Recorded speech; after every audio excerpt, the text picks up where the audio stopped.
Deep dive. Today, we are attempting a feat of uh, digital cartography, really. We're charting the discography and trying to decipher the identity of one of the most prolific yet structurally scattered independent music projects out there right now, Blue Turban Stone. We dove into a massive stack of sources, major streaming services, niche digital storefronts like Bandcamp, various artist profiles. And the mission for you, the listener, is essential. How do we take this staggering genre blending catalog Right. where the releases are just notoriously fragmented across every platform imaginable and synthesize it? How do we turn it into a coherent, actionable listening guide? We need to figure out where to even start, what the sound is, and most importantly, how to find the rumored complete collection. And that search for coherence, that's really the core tension of the Blue Turban Stone project. Our sources confirm we were dealing with a truly prodigious output. We're talking about a scale that just defies typical industry standards. One platform, Reverb Nation, specifically cites that over 1,400 songs are available. 1,400. That number is it's overwhelming. It is. So the initial question isn't just how one man creates that volume of music.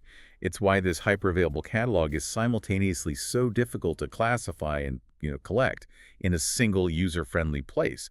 This organizational difficulty.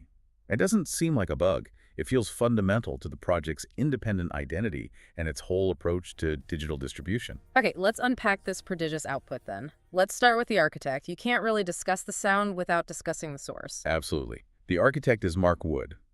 Blue Turban Stone is his independent one-man music project, and he's based out of Kailua Kona in Hawaii. And when we say one-man project, the sources make it explicitly clear this goes far beyond just songwriting and vocals. This is a true, self-contained, solo, multi-instrumentalist act. He is listed specifically as handling the vocals, the bass guitar, the lead guitars, and the drums. That's critical for the listener to grasp. That level of self-contained creation, handling every single instrument, is not just a credit line. It's what fuels the sheer volume of work. It defines the sound. I mean, he's building his sonic universe entirely from the ground up, track by track, without the logistical delays of a band or some external production team. And the sonic universe he's built it's sprawling. The genre blend is intense, bordering on maximalist. Our sources consistently tag the music as blending potent psychedelic elements, classic funk, deep soul, and hard rock. The overall aesthetic is often described with just one word: trippy.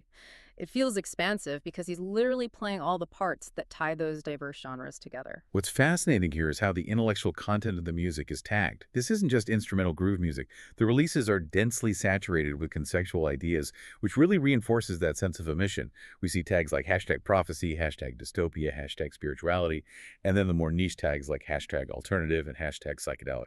But the tag that really stands out to me is hashtag hip hop abstracto. How does that manifest in a project that's categorized primarily as psychedelic rock and funk? That's a great question because it forces us to look beyond just the instrumentation and more into the structure and cadence. When we see abstracto in a hip-hop context, it generally implies, non-linear or surreal lyrical themes, often combined with looped, unconventional, or even psychedelic beat structures. So in Blue Turban Stone, this tag suggests that while the basis might be funk instrumentation, the vocals and the underlying rhythms often lean toward this surreal stream of consciousness delivery, the kind of thing we associate with experimental hip-hop. It's like the meeting point of P-funk surrealism and early internet lyrical consciousness. So it sounds like his music is deeply thematic, driven by sociopolitical ideas wrapped in these funk grooves. Does his wider background reinforce this mission-driven approach? Oh, it absolutely does. That thematic intensity and focus on global structure, it isn't new for him. The project is connected to the Wood Brothers music group, which the sources note is associated with these really early internet-driven music projects dating back to the late 90s. Most notably, they launched what was cited as the world's first internet-based coalition for the formation of the United States of Africa at unitedstatesafrica.com. Wow. A coalition effort in 1999. That isn't just a footnote. That establishes a 20-year precedent for independent, digitally driven work focused on global structural change? Precisely. It ties the project's identity to a long-term commitment to this kind of independent, mission-driven work. And that helps us understand why, today, Mark Wood prioritizes getting the concept out immediately, regardless of centralized distribution standards. This background completely explains the decentralized distribution model we're about to dive into. Which brings us to, I think, the most frustrating part of this deep dive for the casual listener: the discography itself. You cannot just open one app and find everything. Our sources stress that obtaining a definitive list requires manually cross-checking platforms. We're talking Bandcamp, Spotify, Apple Music, Amazon, Reverb Nation. It is unequivocally a scavenger hunt. And this fragmentation, like we discussed, is a deliberate consequence of being this prolific and independent. To start the map-making process, we need an anchor point. The core album we keep seeing referenced is Mushroom Revelation, which came out in 2022. On platforms like Apple Music, you can find tracks clearly tied to that era, like Testify the Blues and Overthrow, the Battle Cry of the People. That gives us a necessary starting point. But the moment you move into the major streaming ecosystem, Spotify, Apple Music, the organizational structure just collapses. The work is primarily organized as standalone singles or EP cuts, even if they clearly belong to a larger conceptual whole. And here's where the clash of themes becomes really apparent. I mean, look at the prominent releases from 2023. You have the clearly politically charged single Tears of Gaza, sitting right next to the pure funk groove of Pimp and Larry. Right. And the delightfully unusual, almost childlike funk of I'll Be Yo Scooby-Doo. It's not just blending genres, it's blending moods and intentions violently side by side. So what does releasing tracks like that global crisis commentary right next to a funk anthem tell us about how he views his own output structure? Does he just not care about curating a specific mood for an audience? I think he cares deeply about getting the message or the vibe out as soon as it's finished. And the message and the vibe are often completely disparate. It suggests an approach where the entire body of work is the singular statement. So whether you start with the political commentary or the funk jam is irrelevant. Everything is relevant. Everything is available. It's a maximalist democracy for the listener. The titles alone confirm this maximalist conceptual intent. It's fascinating how these tracks that are obviously meant to be album context are just exposed as standalone singles on streaming. Exactly. Look at two of the 2023 single titles we pulled, Pimp and Particle Theory to the Planck Scale, and the equally standalone release, Album Opening Interlude. I have to admit, reading Pimp and Particle Theory as a standalone single title is just. It's a perfect encapsulation of how maximalist this project is. It demands attention, but offers no easy entry point. That is a conceptual statement released as a mini-release. It completely challenges the typical notion of what a single should even be. It's like releasing a chapter title as the entire book. And if we connect this to the bigger picture of independent distribution, it suggests that Blue Turban Stone prioritizes getting the concept or the track out immediately. He's not waiting for the centralized, month-long structure of a traditional album rollout to be complete. This is the ultimate independent internet-native approach, immediacy over structure. Okay, so if streaming gives us the popular singles and the EPs, where do we find the deep archival catalog? That's where Bandcamp steps in, right? It serves almost as the conceptual archive. Yeah, Bandcamp provides a broader, deeper, though still maybe incomplete, view of the raw catalog. It's where we find tracks like All Washed Up, Go Ask the Wizard, Go Deep, Satans of the System, The Book of Sorrows, and Your Reparation. These titles alone give you a sense of the sheer thematic depth beyond the quick-hit popular singles on Spotify.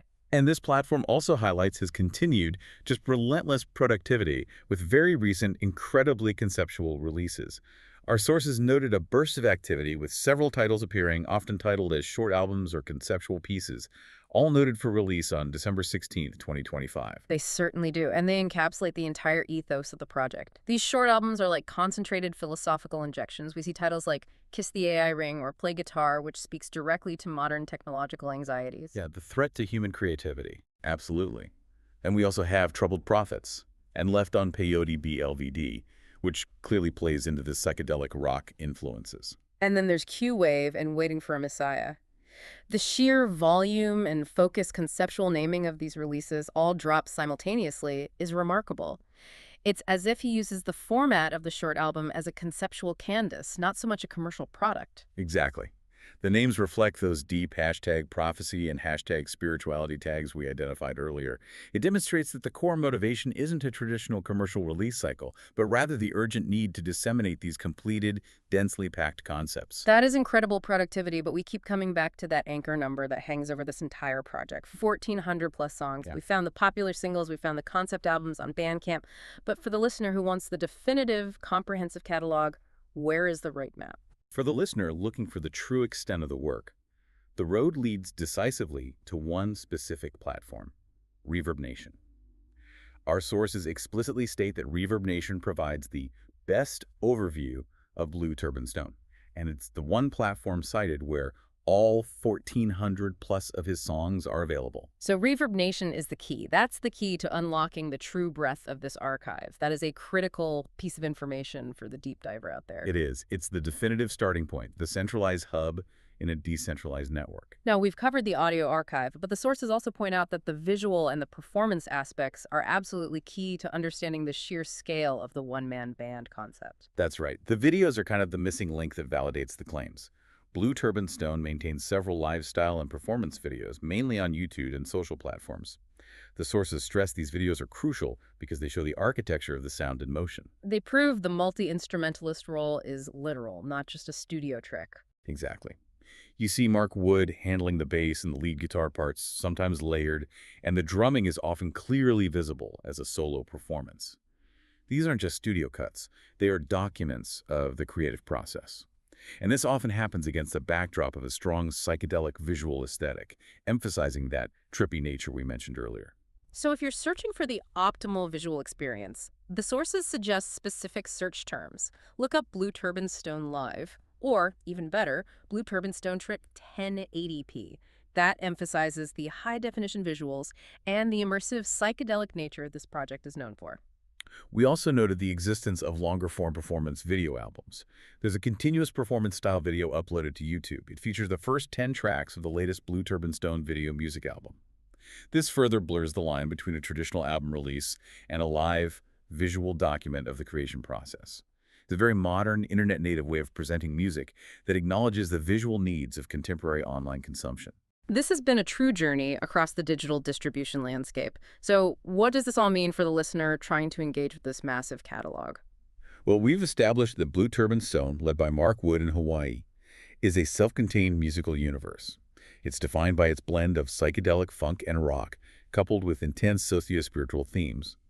But more than the sound, the project's identity is defined by its unique, decentralized distribution strategy. The music is everywhere, yet nowhere is it fully indexed, except for that one crucial platform. So key takeaways for you, the listener, charting this course. First, the core identity is Mark Wood, a solo multi-instrumentalist covering every single role. Second, the key sound is a fluid mix of psychedelic funk and rock, often carrying heavy thematic tags like #dystopia and #prophecy, linked to a history of independent political engagement. And third, your 3 strategies for accessing the music are targeted. Check major streaming services for popular singles like Tears of Gaza. Visit Bandcamp for the recent conceptual short albums like Kiss the AI Ring or Play Guitar. And then, finally, head directly to Reverb Nation for the definitive complete catalog of over 1,400 songs. And that leads us to the final thought we want to leave you with, which is rooted in the structure of the project itself. In an era dominated by a few centralized streaming giants demanding uniformity and easy searchability, what are the creative and organizational benefits, and what are the hidden costs for a highly prolific independent artist like Blue Turban Stone, for maintaining a 1,300-plus song catalog that's fragmented across diverse, non-standardized digital distribution channels? Does this strategy guarantee creative freedom, or does the very difficulty of navigation ultimately prevent new audiences from engaging with the totality of the work? Something to mull over as you begin your own highly psychedelic deep dive into those 1,400 songs.